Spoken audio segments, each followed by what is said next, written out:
Welcome to Monday Morning Coffee with Inside the Firm. Each week, our hosts will be interviewing local, regional, and national business leaders to give you an inside peek into how they lead their business to success in the ever-competitive business climate. Welcome to another episode of Inside the Firm. This is the Monday morning edition. Today, I'm your host, Alex Gore. I'm here with John Marvin, who was the driving force behind Texas State Optical. John's passions and expertise are in the area of marketing, strategy, and education. He's a recognized leader in education, a keynote speaker, a facilitator, and a trainer in the eye care industry. He's written 2 books on practice marketing and management, and today he publishes a blog and produces a podcast on the subject at practiceprinciples.net. Welcome inside the firm, John. Well, thank you, Alex. I appreciate it. It's nice to be here with you. Yeah. One of the things that I thought was interesting, and one of the hardest things I think for people to do and kind of wrap their head around is growth. And the reason I bring that up is because in architecture and maybe in a lot of places, you can basically be a one-person leader and then get a bunch of soldiers under you. But there's always a limit to that. And it normally taps out around 12. And sometimes it's 3, sometimes it's 4, sometimes you can only manage yourself and that's it. Or you're just part of a company and they kind of handle that organization for you. But could you tell us where you kind of started and what you think is the key to growth?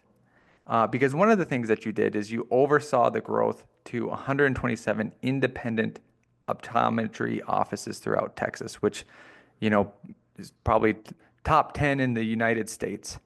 So what's that journey like, John? Well, let me back up a little bit and start by saying that Texas State Optical is a company that was founded in 1936 Wow. by 4 brothers, 2 of whom were optometrists. And they grew the organization through the 30s, 40s, 50s, and into the late 60s into over 300 locations, mostly in Texas, but also in New Mexico, Oklahoma, Arkansas, and Louisiana. Then Texas optometry law changed and limited the number of locations that an optometrist can own to no more than 3. And these guys Do you know own why? 300. Yeah, do you know why they did that? Well, you'd probably have to go back and ask the people at the time, but I can speculate, and the general belief is because of professional jealousy, and it directed largely at these 4 brothers. And I just a little side story. Before he passed, I had an opportunity to visit with Stanley Pearl of Pearl Vision, and Stanley talked a little bit about, because he was a partner in a business in those 50s and early 60s in Texas. And he left and started his company, Pearl Vision. He left and moved to Atlanta, Georgia to start. He told me for 2 reasons. One, he didn't want to have to mess with the state optometry board in Texas. And then the other one, he didn't want to have to compete with these brothers at Texas State Optical. So he moved and started his operation out of Atlanta. But I believe that it was, professional jealousy is probably a little too simplistic. But there was the profession of optometry has always been, certainly in Texas, has taken a really kind of a protectionist approach to their policies and their guidance and their laws that govern it. And so out of that, I do believe out of that framework is what caused them to change that. The brothers, with a lot of risk, I mean, they owned these 300 locations outright. So they owned them all. And you don't just walk away from that. So they litigated that through much of the 60s, ultimately losing in a decision by the United States Supreme Court. Amazingly, that they took that case and they ruled on it, basically deferring to states' rights' ability to govern the practice of optometry. And they didn't judge it based upon the merits of the arguments, but basically left it to say it's the authority of the state to do that. So they divested themselves by selling the businesses to the optometrists that they had hired to work in each of those locations.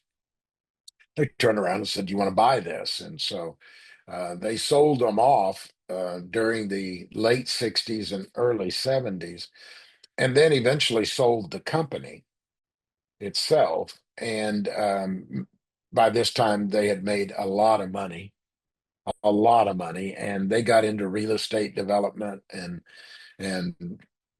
kind of left the whole field of optometry themselves. But they certainly are legends in Southeast Texas. It started in Beaumont, Texas, which is a small town, about 200,000 in the metro area of Beaumont. And the the company that bought it ended up selling it to the company that owned Pearl Vision, ironically.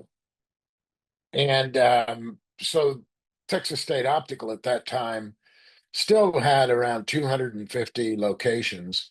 And but Pearl Vision was running a more of a traditional franchise model, and Texas State Optical was largely made up of these optometrists that had purchased the locations that included in their purchase agreement, they included the naming rights. And so it wasn't really a traditional franchise, and they weren't able to retrofit and convert them to that. So they ended up selling it to a group that tried to impose more of a traditional franchise structure on the group. This was in the 80s.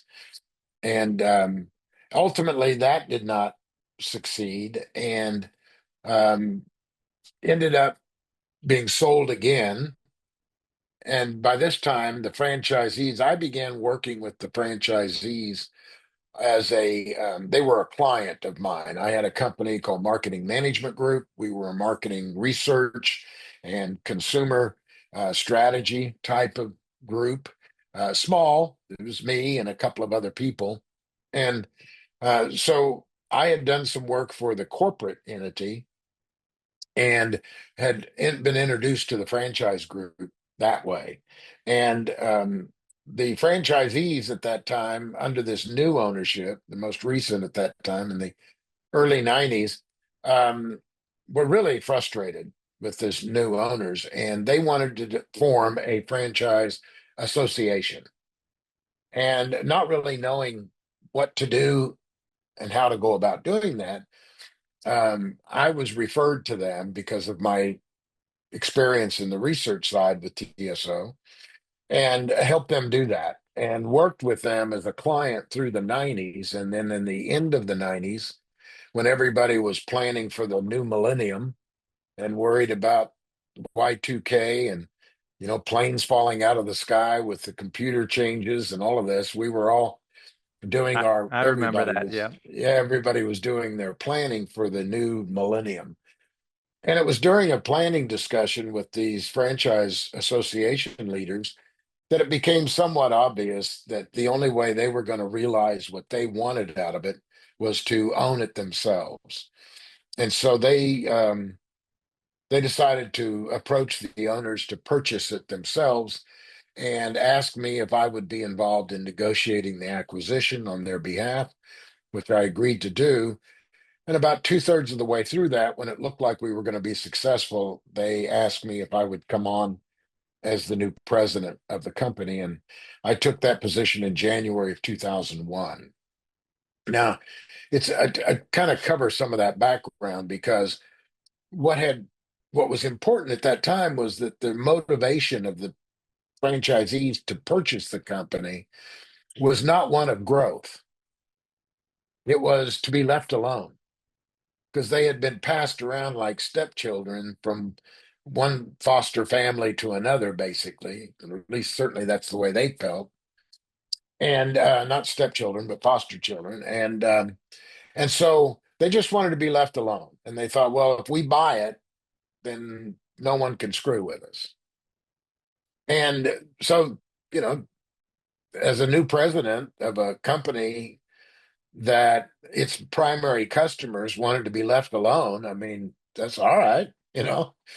And until the board of directors, which was made up of a lot of these doctor franchise leaders, because when we purchased it, we structured it as a member-owned cooperative. So every location was owned. I mean, every location was a shareholder in the corporation. So the owners of the corporation were also the customers of the corporation. And so the board of directors, which were shareholders elected by the other shareholders, about 2 years in, decided they wanted to grow the organization. And I said, well, the core problem to that is that we don't have a value proposition to sell. I mean, our whole thing is you give me money and I'll leave you alone. And that's really not going to be much of a proposition.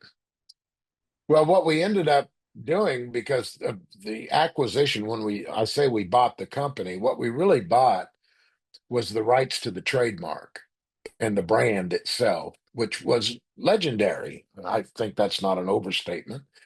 By that time, it'd been around since the 1930s. And one of the most common things I would hear from people is that their parents took them to TSO for their first pair of glasses. So it was very well known as an organization. And what we had done was we acquired the rights to that name and the ability to license its use to other people. So we were a brand license company. And but no one wanted to pay us money and then say, well, I'm going to leave you alone now. Just use the name and good luck. And so we had to come up with a group of people that would be kind of our prospective members that we could grow the organization with. And those were young optometrists coming out of optometry school or been out a couple of years and had decided they wanted to own their own business. And so they saw the brand as a way of elevating their credibility in a community. And we had put together kind of a turnkey system on how to pick real estate, design the space, build it out, buy the inventories. It had this whole flow chart of turnkey system that a young OD could take advantage of. But at the same time, we weren't imposing any kind of operational requirements on them. It was their business.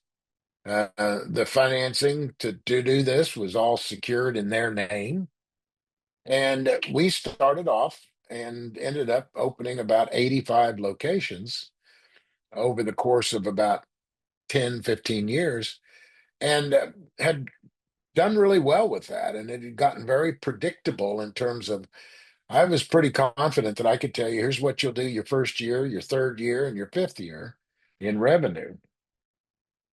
And then things began to change a little bit in the late teens, 2015 to 2017, in that range. And that was private equity had discovered private practice optometry as ripe for consolidation. And they began to acquire a lot of the private practices in Texas. And of course, our private practices were not immune from that. And our agreements that we had set up in 2001 had a 30-day term to them. And so it was real easy for someone that was using our brand to sell their practice and the buyer relieve themselves of the obligations of the brand commitment because they could just send me an email and say in 30 days, we're out. So that began to erode away at some of our group, along with the fact that young optometrists were changing. And the profession of optometry was being viewed as an entrepreneur opportunity less and less. And today, 85% of all of the young optometrists are interested in a job, and most of them are interested in a part-time job, and very few are interested in opening their own business. So the company has kind of gone through a number of cycles over the course of its lifetime.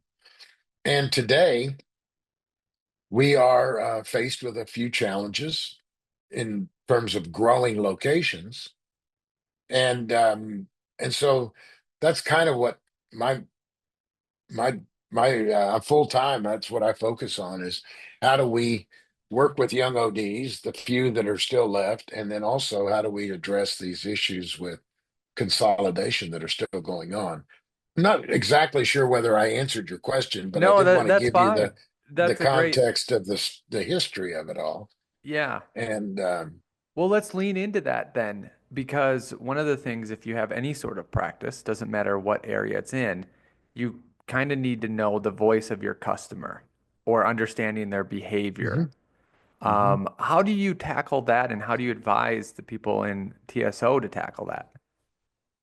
Well, it's an excellent point because in our industry, and I think this is probably true um, in any kind of uh, licensed private practice profession, whether it be architecture or other foreign areas of healthcare or law, is that the vendors that make their living off of selling things to the doctors rarely take into account the voice of the customer, the ultimate end user of the services.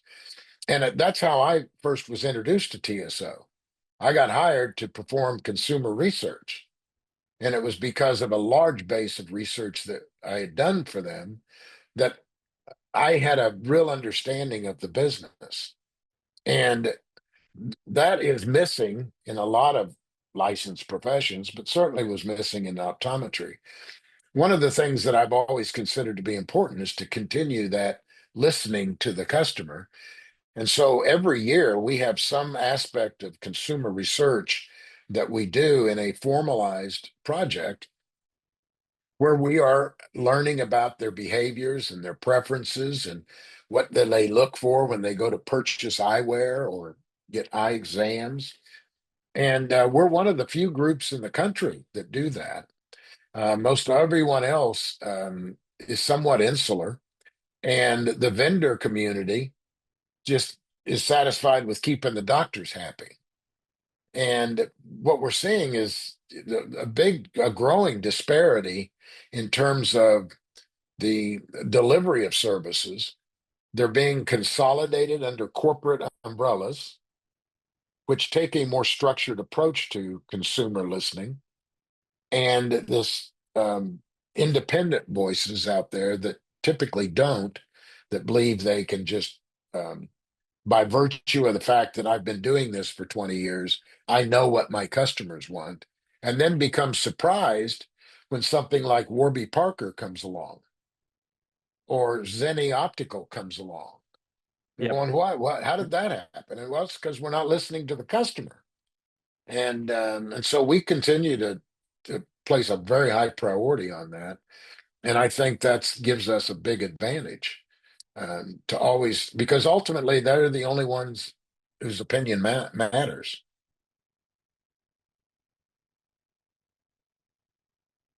I'm sorry, I think it muted there, Alex. One of the things, there we go, when researching Yeah. you is the keyword practice principles. Our Uh-huh. firm has principles that we kind of live by and go by. What do you mean by practice principles?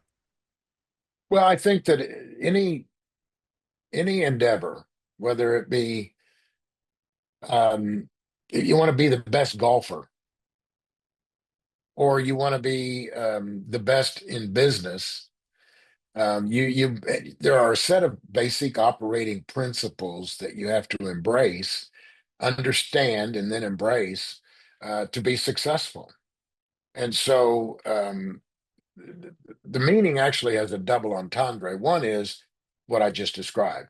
There are certain principles about operating and running a practice, which really are principles about owning and operating a small business. But they're also the double entendre is that they are um, things that need to be practiced. So you never master, I can't give you a list of things and from the beginning you master them. The mastery only comes from the doing.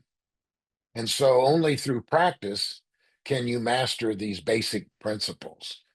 And repetitive application and repetitive practice improves your ability to perform. So it comes from those two, that meaning. I love that. You're speaking to the choir. Are there any particular ones that you could highlight that you like?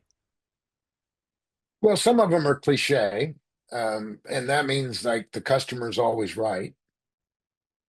That's a difficult But one when they're wrong. well, they're not wrong. They're always right. They may have a different understanding of the experience than what you have, but the only reality is their understanding of that experience. And it's really no different than a interpersonal relationship that you have with anyone. Um, I don't know if you're married or not, but I'm married, Yes. and And I yep, mean and there are, kids.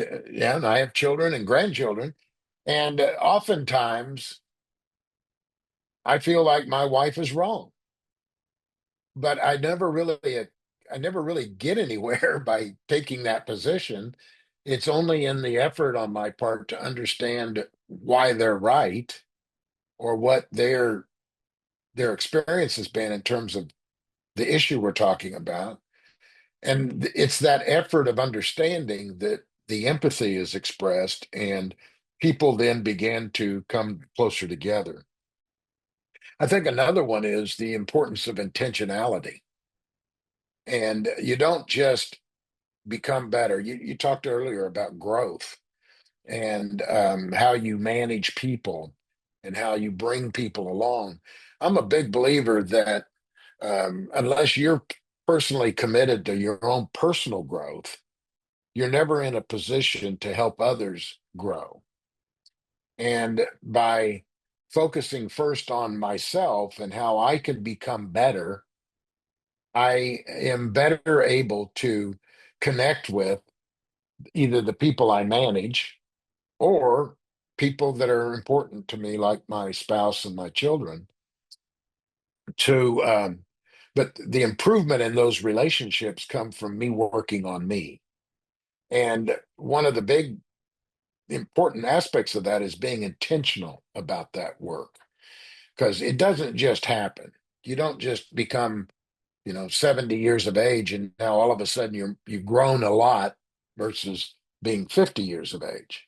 That growth has to be intentional and it has to be designed. And so I think that intentionality is another principle that I think is critical in any kind of small business endeavor, particularly a practice. And then finally, I think that the whole sense of focusing on relationships as a important one of our corporate values is that we are invested in relationships, and those relationships include the customer, the team members, and the profession itself. And you have to invest in those. Those things don't just blossom and flourish on their own. Again, that includes that intentionality. But and so those are just a handful of things that I think are just really critical when it comes to performance and achievement, which is ultimately what we're trying to do. Yeah, absolutely. Um, anything, any topic or nugget you want to leave our audience with? And then if they want to go hear more or connect with you, where would they do that? Well, I think that one of the things that I believe is really important because your audience obviously is attracted to your um, broadcast because they want to be better, they want to learn, they want to grow. And oftentimes, I'm speaking from my own experience, oftentimes we get stuck in the learning and we never start. And we think, well, I just need to listen to one more podcast, or I need to read one more book, or I need to attend one more seminar. And the reality, I have a good friend, and I write a column for a trade publication. And my column that's coming out in January centers around this concept, and that is a good friend of mine who he committed his entire profession to leading expeditions up Mount Everest, which is a very interesting career. But in talking to him, he said, John, the best way to learn how to climb mountains. And I said, no. And he said, by climbing mountains.